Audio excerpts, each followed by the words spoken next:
On January the 6th, 2021, thousands of demonstrators rally in support of President Donald Trump.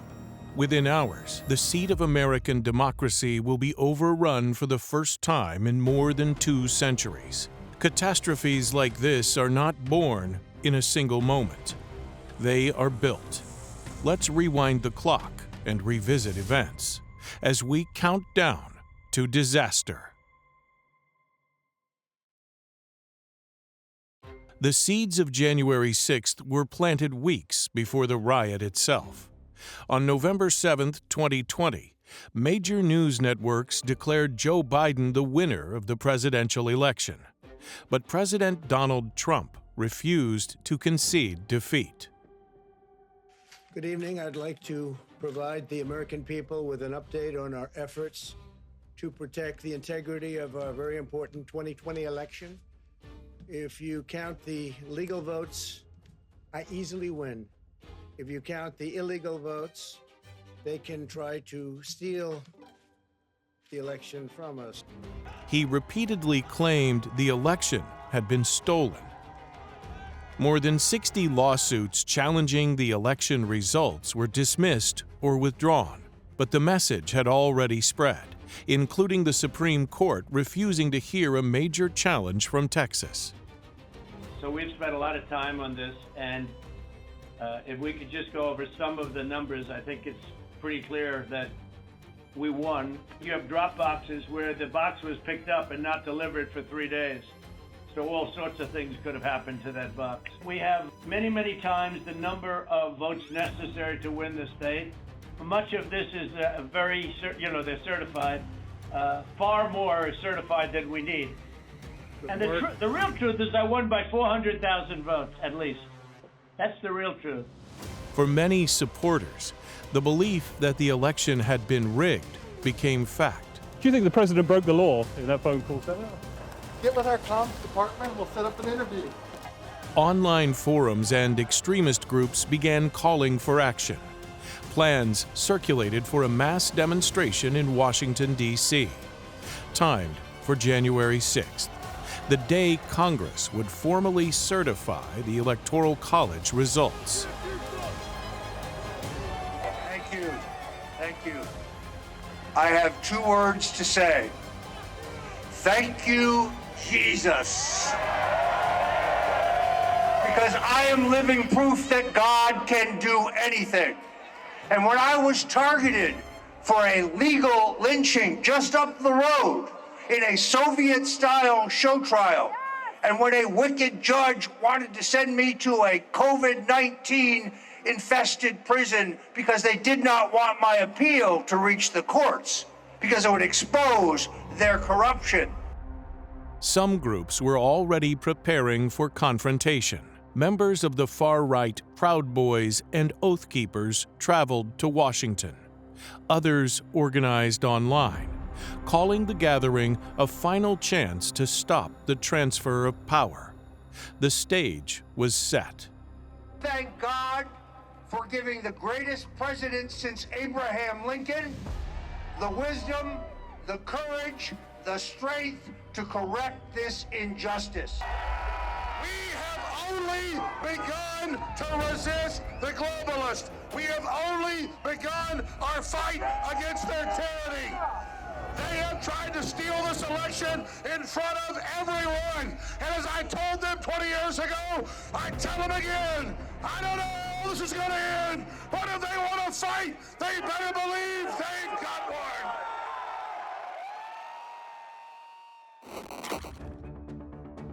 By late morning on January 6th, thousands of supporters had gathered near the White House for a rally called Save America. Tens of thousands gathered in Washington that day. Many carried pro-Trump banners. Others displayed militia insignia or extremist symbols. Just after 12 p.m., President Trump addressed the crowd. Today I looked and I saw thousands of people here, but you don't see hundreds of thousands of people behind you because they don't want to show that. We have hundreds of thousands of people here, and I just want them to be recognized by the fake news media. Turn your cameras, please, and show what's really happening out here, because these people are not going to take it any longer. They're not going to take it any longer. Go ahead, turn your cameras, please, would you show? They came from all over the world, actually, but they came from all over our country.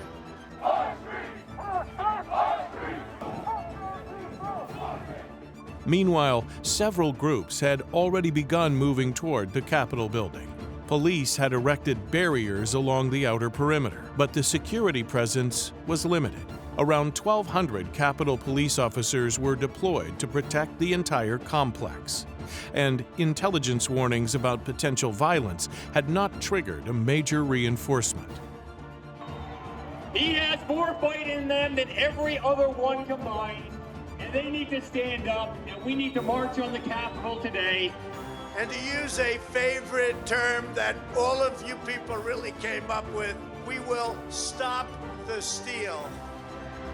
Almost 75 million people voted for our campaign, the most of any incumbent president by far in the history of our country. 12 million more people than 4 years ago. And I was told by the real pollsters, we do have real pollsters, they know that we were going to do well and we were going to win. But I was told if I went from 63 million, which we had 4 years ago, to 66 million, there was no chance of losing. Well, we didn't go to 66, we went to 75 million, and they say we lost, we didn't lose. And by the way, does anybody believe that Joe had 80 million votes? Does anybody believe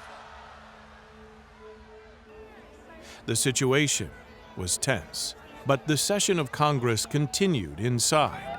At 1 p.m., lawmakers convened to begin the certification of electoral votes. Outside, the crowd continued to grow. It's a disgrace. It's a disgrace. Even when you look at last night, they're all running around like chickens with their heads cut off with boxes, and nobody knows what the hell is going on. There's never been anything like this. At 12:53 p.m., protesters approached a police barricade on the west side of the Capitol grounds. Within minutes, the line collapsed. Rioters surged forward. Capitol police officers were quickly overwhelmed. The crowd pushed deeper toward the building. Continue forward! Do not stop! Continue! Do not let a tyrannical police force in! They only want to silence us! They do not want... Madam Speaker, the Vice President, and the United States Senate.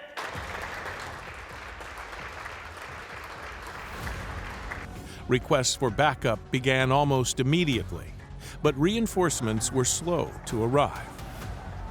To be clear, available intelligence pointed to a large presence of some of the same groups that had contributed to violence in the city after demonstrations in November and December. The mob's sustained assault on the Capitol precipitated an equally unprecedented response, with then Capitol Police Chief Steve Sund issuing an urgent request for MPD to come assist in defending the Capitol. Needless to say, when we received the call for help, MPD responded immediately. Within minutes, our members arrived at a chaotic scene. Soon after, rioters reached the inaugural platform on the Capitol's west front. They now stood just outside the building itself. Inside the Capitol, lawmakers continued debating an objection to the election results from Arizona. Many were unaware of how close the mob had come. At Mayor Bowser's request, several area police departments were on standby in D.C., and more than 300 members of the National Guard were deployed on district streets providing traffic control and other services. However, these resources were barely enough to counter an event that had never happened in the history of the United States. A mob of thousands of American citizens launching a violent assault on the U.S. Outside, police struggled to contain the growing crowd. Thousands more demonstrators were arriving, and the outer perimeter had already fallen. We will never give up. We will never concede. It doesn't happen. You don't concede when there's theft involved. By 1:49 p.m., police radio transmissions declared the situation a riot. Officers were vastly outnumbered. Some estimates placed the ratio at more than 20 rioters for every officer on the west side of the building. And I hope Mike is going to do the right thing. I hope so. I hope so. Because if Mike Pence does the right thing, we win the election. We're going to see whether or not we have great and courageous leaders, or whether or not we have leaders that should be ashamed of themselves. The radical left knows exactly what they're doing. They're ruthless, and it's time that somebody did something about it. And Mike Pence, I hope you're going to stand up for the good of our Constitution and for the good of our country. And if you're not, I'm going to be very disappointed. Requests for National Guard assistance began circulating among officials. But authorization required multiple layers of approval. So be advised, you got a group of about 50 charging up the hill on the west front, just north of the stairs. They're approaching the wall now. They're trying to dismantle the reviewing stand and throwing metal poles at us. Give me DSO up here now! DSO! Law enforcement entry! DSO, get up here! Alright, we're 30 seconds out. We need some reinforcements up here now. They're starting to pull the gates down. They're throwing metal poles at us. Inside the Capitol, members of Congress continued proceedings. Few yet understood how quickly events were escalating. Meanwhile, rioters were now attempting to force entry into the building. Windows were smashed, doors battered, and police lines continued to retreat. The final barriers were about to fail. I need those two other horrible platoons up here now! Sir, we have one coming. We have one coming that's working. Copy. 50, I copy. I need them up here. You fucking ugly. You're out of shape, old man. Keep walking. Keep walking.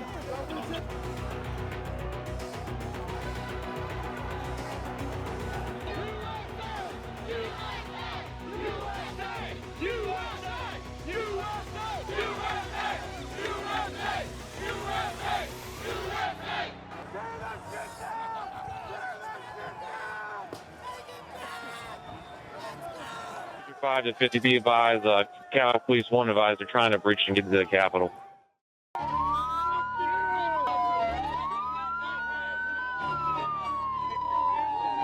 At 2:13 p.m., rioters forced their way into the Capitol building.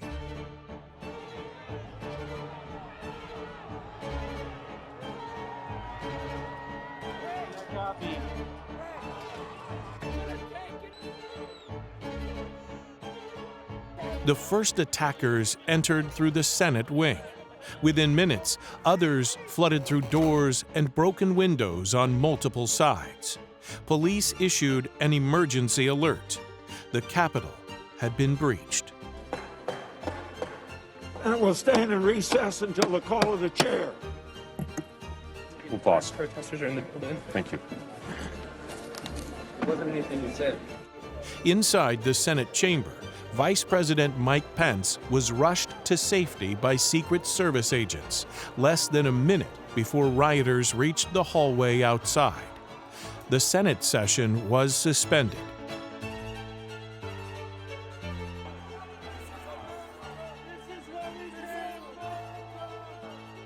In the House chamber, lawmakers were instructed to prepare for evacuation. Some hid beneath seats.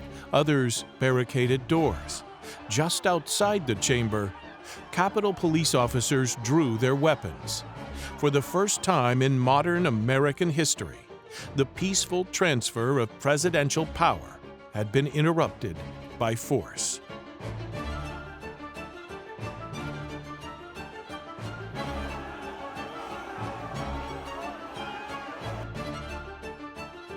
Any more time, we may lose the ability to to leave. So if we're going to leave, we need to do it now. They've gained access to the second floor, and I've got public about 5 feet from me down here below. No copy. What are you doing? We're trying to hold the upper deck. We're trying to hold the upper deck now.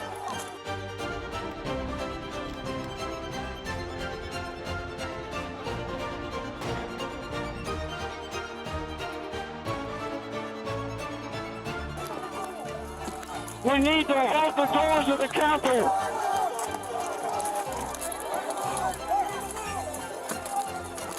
I need court support.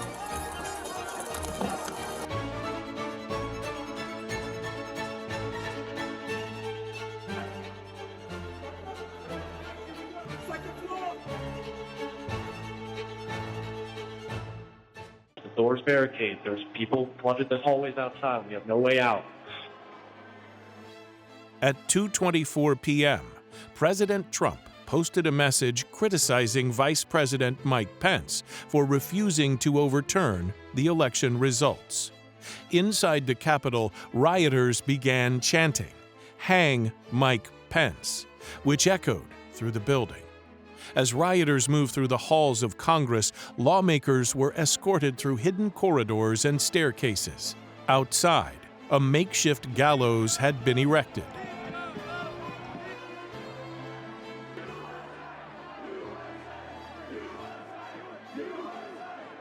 Get down under your chairs if necessary, so we have folks entering the rotunda and coming down this way. So we'll update you as soon as we can, but just be prepared. Stay calm. Shortly after 2:40 p.m., rioters attempted to break into the House chamber. Officers held the doors with furniture and drawn firearms. Moments later, a rioter attempted to climb through a shattered window near the chamber entrance. A Capitol Police officer fired. The woman, later identified as Ashley Babbitt, was fatally wounded. Elsewhere in the building, officers struggled to regain control. The mob roamed freely through offices and corridors. Some searched for lawmakers. Others vandalized offices and stole documents. Outside, reinforcements were finally mobilizing.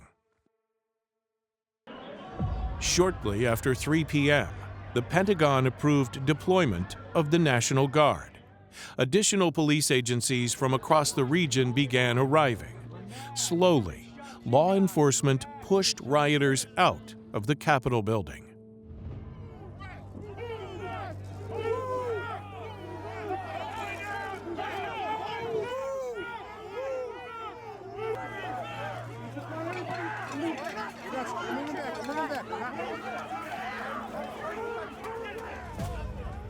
By 5:40 p.m., authorities declared the Capitol complex secure.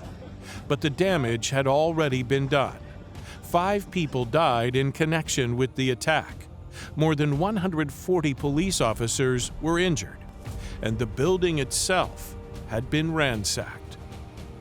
At this hour, our democracy is under unprecedented assault, unlike anything we've seen in modern times. I know your pain. I know you're hurt.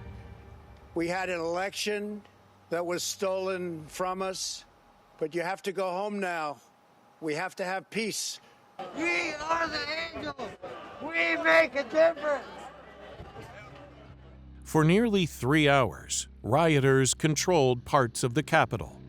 Despite the violence, Congress returned that evening.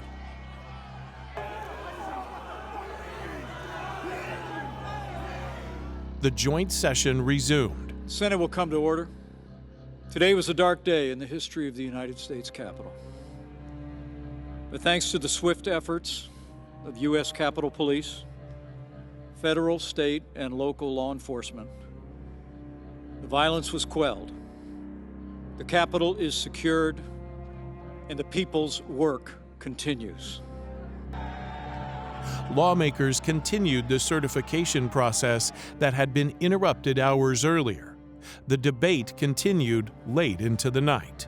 Finally, At 3:41 a.m. on January 7th, Congress confirmed the Electoral College vote. Joe Biden was officially declared the winner of the 2020 presidential election. The transfer of power would proceed. But the events of January 6th left a lasting mark on the nation. For the first time in more than 2 centuries, the Capitol had been overrun by a mob. The report we make is that Joe Biden and Kamala Harris will be the president and the vice president according to the ballots that have been given to us.